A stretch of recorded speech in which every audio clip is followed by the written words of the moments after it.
the 1971 war, which we will cover now in two parts, was different. It was the first war by which India was able to create a resounding impact in South Asia and in the eyes of the world by creating not just history with the military victory that it achieved over East Pakistan army placed there, having to surrender to the Indian forces with the largest surrender since World War II, but it also created geography with the creation of Bangladesh. This shocked Pakistan's friends, particularly the United States and China, both of whom were now clearly in Pakistan's camp.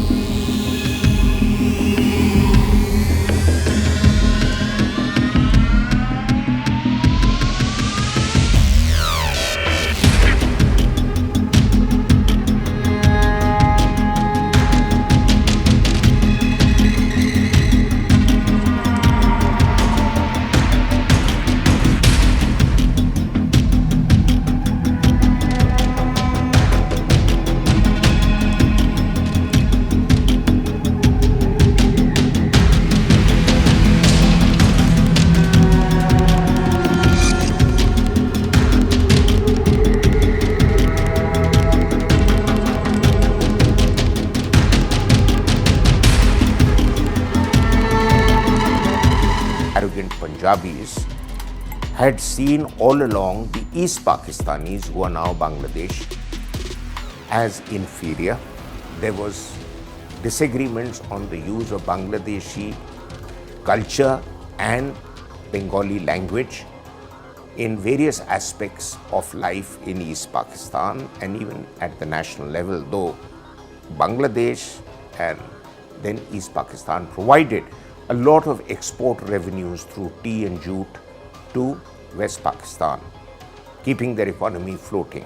However, the cutting edge was a 6-point program put up by Sheikh Mujibur Rahman, which essentially talked of greater autonomy for the Bengalis of East Pakistan. This was disagreed with, and then there were an election that Yahya Khan had called first in the late 1970s and then again some political engagements in early 71. And like earlier dictators of Pakistan and subsequent dictators of Pakistan, Yahya Khan was very keen to prove that he was a democratic dictator. So he pushed for elections. The election results shocked everybody, more so the West Pakistanis. Because in East Pakistan, the Awami League, led by Sheikh Mujib, had over 160 seats in an assembly and their representation in the National Assembly of Pakistan out of some 164, 168 seats. And in West Pakistan, the PPP, led by Zulfikar Bhutto, barely secured 88 seats out of their total requirement in West Pakistan of more seats than the West Pakistanis could ever garner against East Pakistan. So clearly, Awami League had a thumping majority and they wanted a Bengali Prime Minister. This, the Punjabi elite of the army and the political establishment of West Pakistan was unwilling to give. So there were disobedience movements and riots within East Pakistan. And at that time, General Yahya Khan sent, who later came to be known as the Butcher of Bangladesh, General Tikka Khan, to take over Dacca and the administration of East Pakistan. Tikka Khan arrived, put all political arguments aside and started taking stringent military measures against the local population, which included beating up people in public, rounding up dissenters from university campuses and public life, and attacking civilian homes, leading to rape and plunder and a genocide that the world refused to see and the world has barely ever seen after World War II.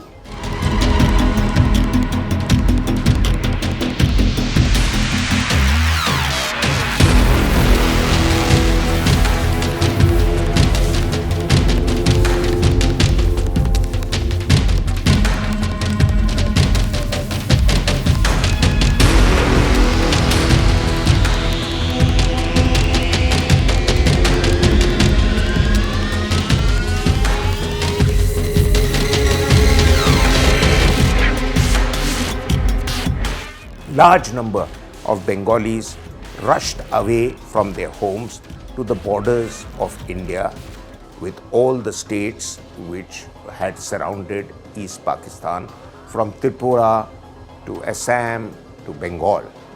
And Mrs. Gandhi had no choice but initially to feed the refugees, but then called the military chief, General Manekshaw, apparently from what Manekshaw has often narrated as how his engagement with the political establishment led to the date of November-December for the Indian military campaign to begin.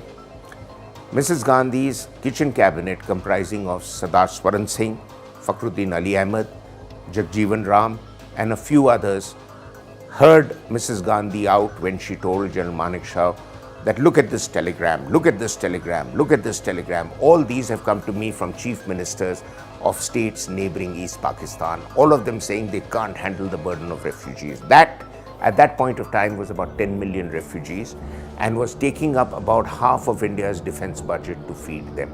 And there was very little assistance that came India's way from the rest of the world. And she said, General, I'd like you to go to war and free up spaces in East Pakistan to send back these refugees. So Sam Manekshaw apparently said this to her, and I've heard him say that in October 1994 at the first infantry lecture at Vigyan Bhavan. And he said to her, he says, Madam, have you read the Bible? And Sardar Swaran Singh in his typically Punjabi accent said, now General, what does the Bible have to do with this? So Sam said that the first line in the Bible is, God said, let there be light, and there was light.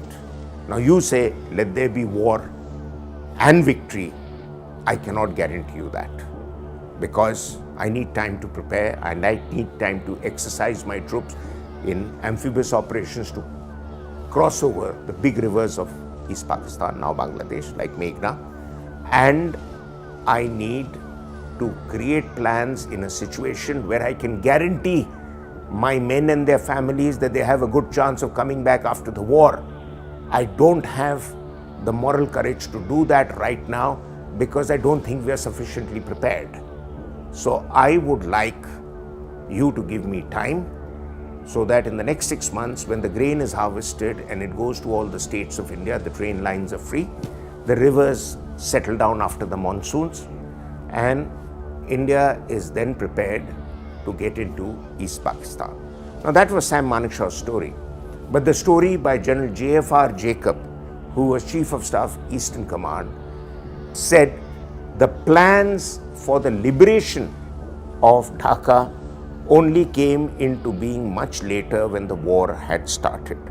But in any case, Pakistan's heavy clampdown called Operation Searchlight by 25th, 26th February led to a massive clampdown in East Pakistan, now Bangladesh, and millions died. In fact, Yahya Khan apparently told General Tikka Khan that kill or massacre about 3 million Bangladeshis and they'll eat out of your hand.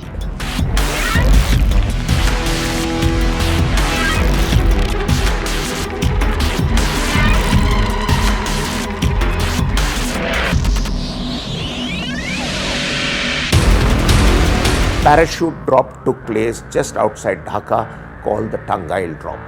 And 2 paras that executed that drop, the psychological impact of that on Pakistanis in Dhaka was enormous. That drop led to Pakistanis being told an Indian para brigade has landed. That battalion, 2 paras, was part of the 50 independent para brigade, but it wasn't the whole brigade because India did not have the full airlift capabilities to launch a brigade. So the brigade had landed in the minds of the Pakistanis, but it was paratroopers. Soon, General Jacob got a call from Sam Manekshaw. He says, Jake, go and get a surrender. So he says, sir, fine. He took a helicopter and flew to Dhaka to push Pakistanis for a surrender.